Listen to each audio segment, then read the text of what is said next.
behalf of Michelle and myself, welcome to the White House, and welcome to this very special dinner as we celebrate the great ties and long-standing friendship between the United States and our 5 Nordic partners.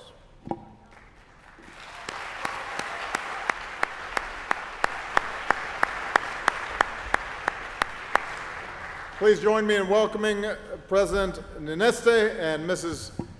Haukio of Finland.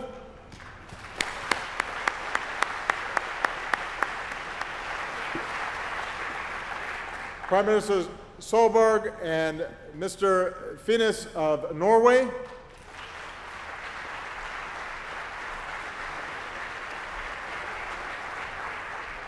Prime Minister and Mrs. Löfven of Sweden.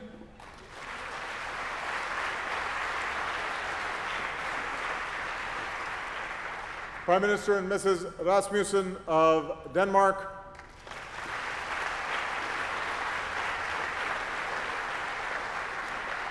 And Prime Minister Johansson and Mrs. Ingjasdottir of Iceland.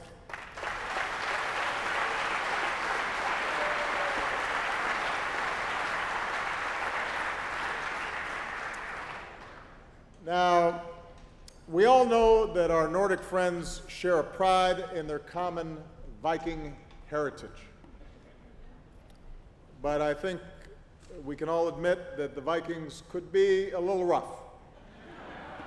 They didn't always have the best manners at the dining table. Their outfits were not always appropriate. But times have changed. And tonight, our Nordic friends are much better behaved. We are honored to have you here, and as you can see from our decor, winter is coming.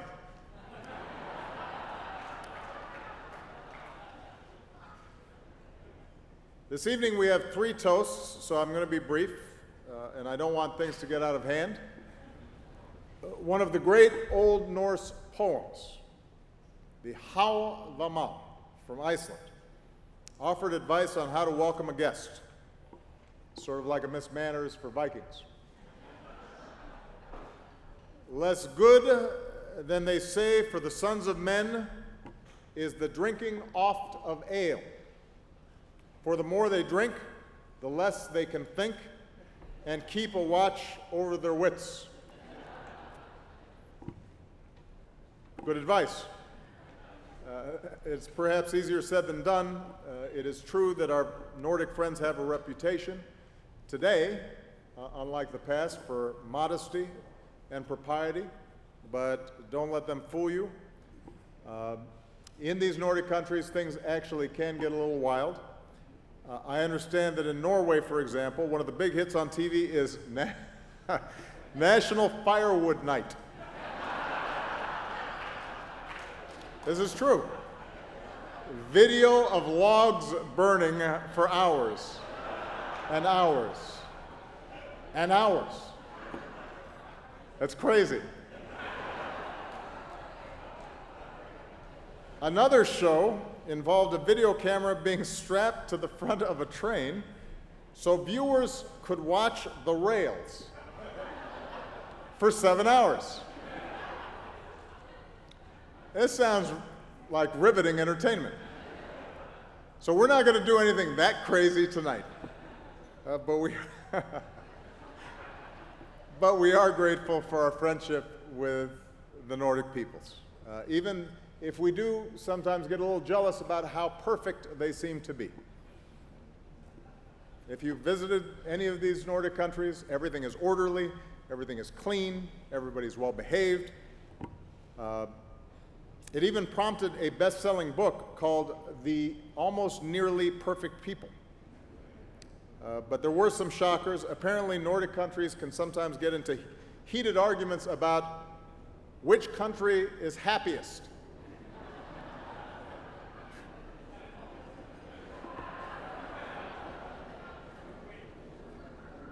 They also do get in arguments about who has the better hockey players, until America steals them away.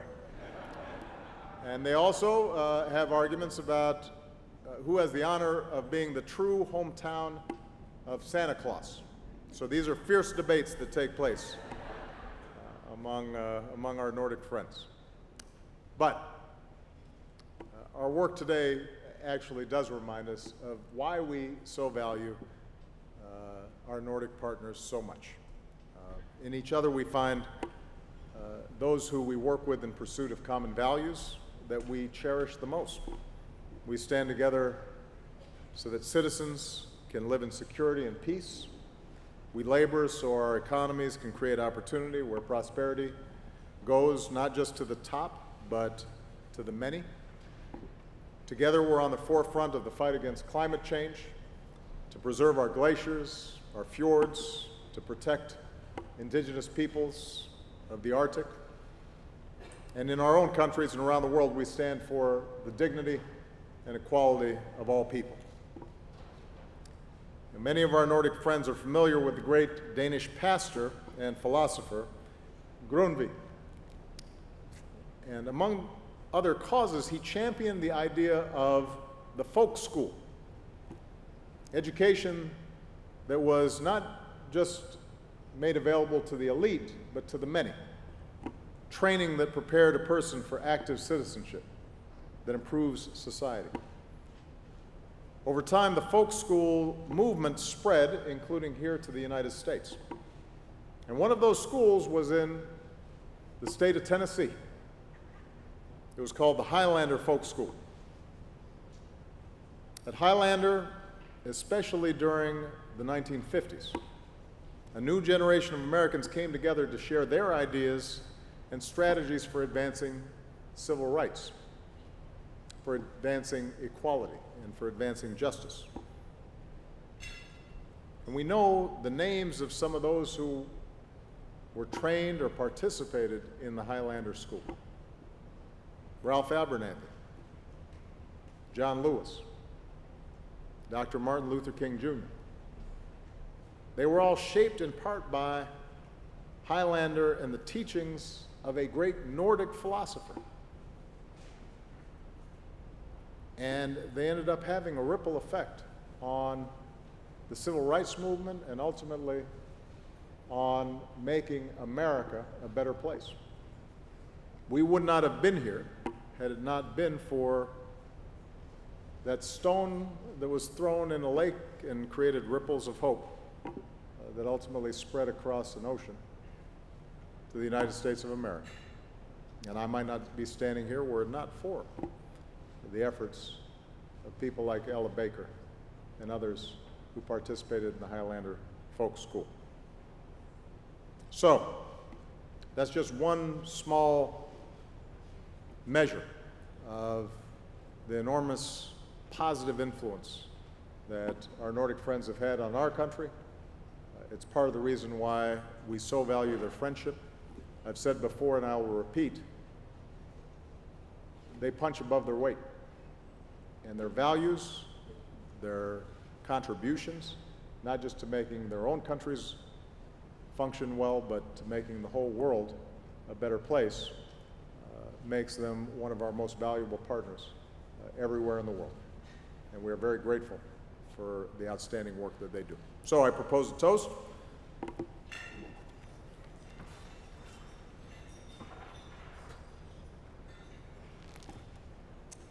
To the friendship between us and the values that we share, may our nations keep standing together and bending that arc of the moral universe in the direction of justice and peace and equality for all.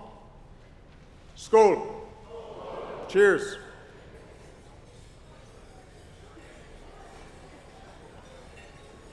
And with that, I want to welcome Prime Minister Johansson of Iceland, to be followed by Prime Minister Rasmussen of Denmark.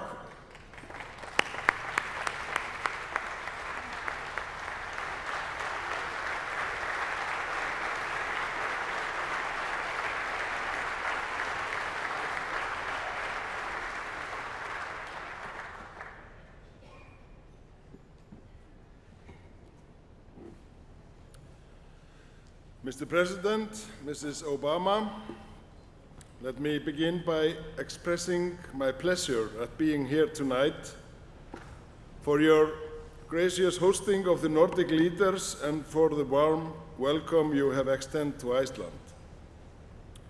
We are honored to be here as allies, as partners, and most importantly, as friends of the United States.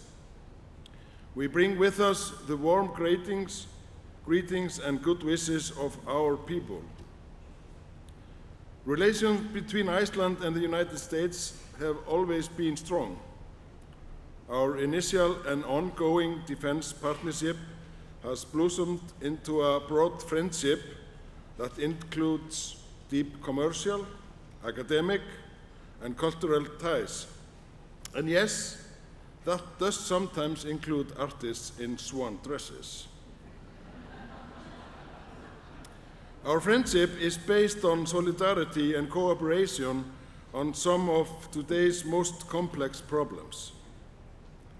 Building on our 2013 meeting in Stockholm at today's summit, I am pleased we have recognized the excellent Nordic-US cooperation and shared achievements.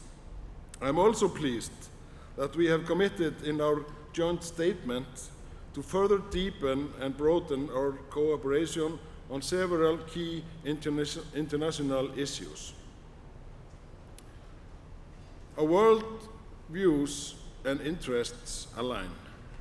We share the same values: respect for freedom and democracy, an unshakable commitment to justice, human rights, and the rule of law. We are committed to the principles of gender equality and women's empowerment. We work together for peace and security. As we near the end of your time in office, Mr. President, I would like to use this opportunity to commend your leadership, not least on the challenges of climate change, the conclusion of the Paris Climate Agreement, and on the Arctic. The population of Iceland is 1,000 times smaller than that of the United States. As you might expect from Viking-descended Northmen, we do not hide behind our apparent lack of superpower status. What we lack in manpower, we make up in volcanoes. We are still figuring out how to aim them.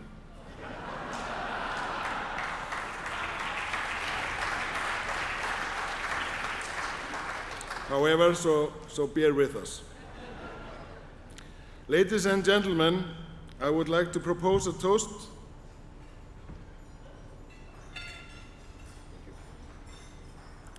to the President, to the First Lady, to the people of the United States of America, and to the enduring friendship between our peoples.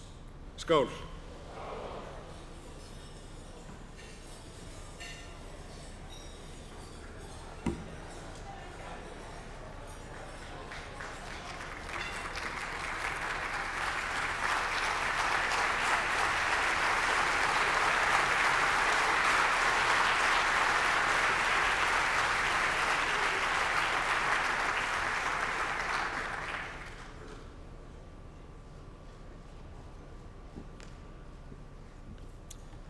Mr. President, First Lady, dear colleagues from my neighboring countries, distinguished guests, ladies and gentlemen. Once I was 7 years old, my mama told me, "Go make yourself some friends or you'll be lonely." Those lyrics are from the Danish singer Lucas Graham's #1 hit song here in the US. And I'm a lucky guy because my predecessors didn't wait for this song to be released before they actually followed this advice. And therefore, I'm so privileged and happy to be here tonight, surrounded by friends from the Nordic countries, but first and foremost, you, Mr. President, and your fantastic and dedicated wife, Michelle, and all of your fellow Americans. The United States is truly one of Denmark's closest friends. The first time you invited me into the Oval Office, Mr. President, you said that Denmark is punching above our weight. It made me proud. It made us Danes feel a little special. Now, some 6 years later, I understand that not only Denmark, but all the Nordic countries punch above our weight. But nevertheless, I'm still proud.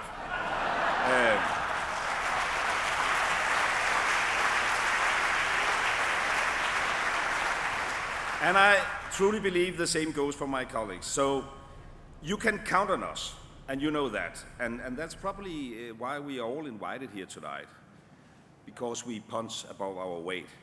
And we will continue to do so. And after tonight's splendid dinner, we will definitely step up into a whole new weight class. The ties between the United States and the Nordics are strong and go way back. As you said, Nordic Vikings crossed the Atlantic centuries ago and discovered amazing America. And ever since, millions left our rainy and windy countries, looking for a new start in America. Many of them settled in Minnesota. I guess the weather there made them feel right at home. And the Nordic settlers took part in making America bright and beautiful. Scarlett Johansson, of Danish descent, is just a living proof of that. And the Swedes and the Finns and the Icelanders did their part too, contributing to the gene pool that gave you Julia Roberts, Matt Damon and Uma Thurman. And the Norwegians, well, they gave you Karl Rove.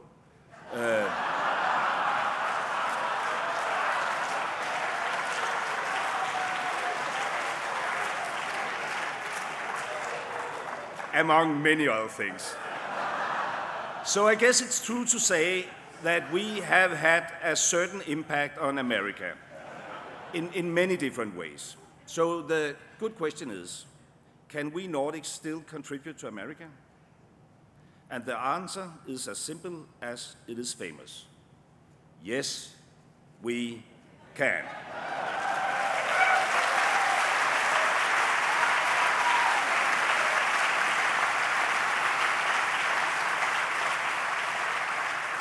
Nordic architects like Bjarke Ingels contribute to transforming American cities with projects like the New York Dry Line and the redesign of the Smithsonian here in Washington, based on a vision of making urban areas more livable, smart, and sustainable. Both the US and the Nordic countries try to set positive standards for the world of tomorrow, taking the lead, so to speak. And speaking of taking the lead, speaking of leadership, it is easy to see the importance and value of your leadership, Mr. President. So without interfering in American politics, I can truly and without a doubt say that you have been the best president Europe never had.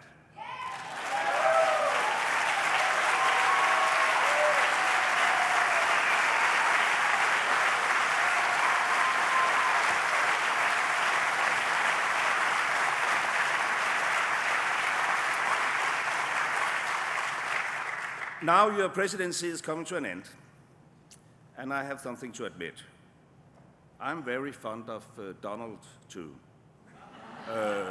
I support him as a president. He's really smart, shows great leadership skills, a true visionary.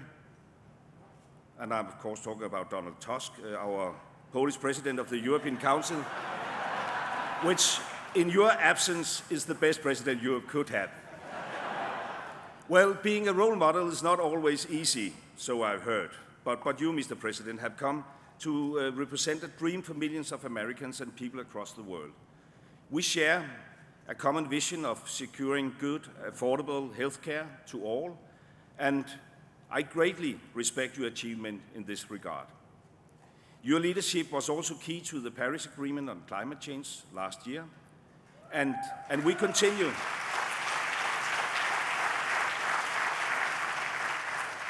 Well, both of us were disappointed after Copenhagen, but but then we worked hard, and finally in Paris we succeeded. And we continue our work together on the green transition. And recently, Mr. President, you swept the White House in the rainbow colors, being the first country on earth to allow same-sex partnership. Denmark admires and supports your fight for diversity and equal rights.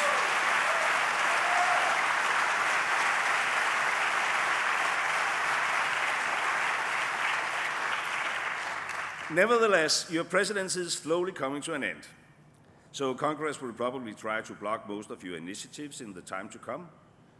I guess that can be frustrating. Believe me, being leader of a very small minority government, I know that from personal experience.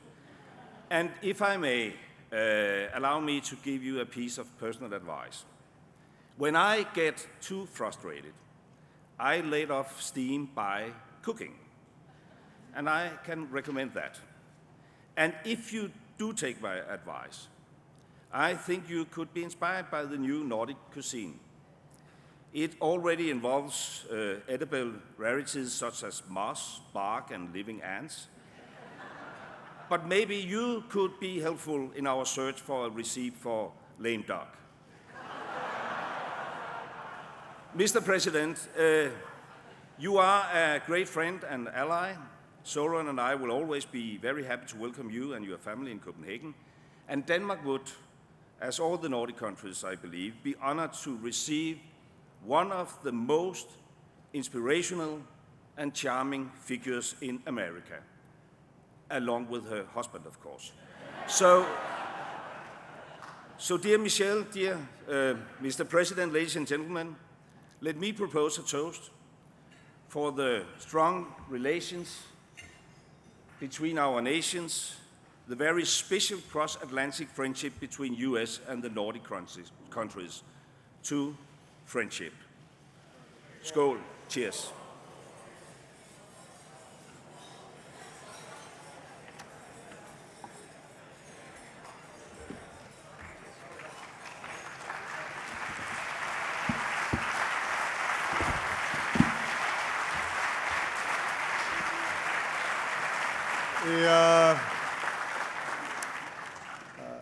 Dinner is now served, but I think we've just identified the next comic for the White House Correspondents' Dinner. Enjoy, everybody. Thank you.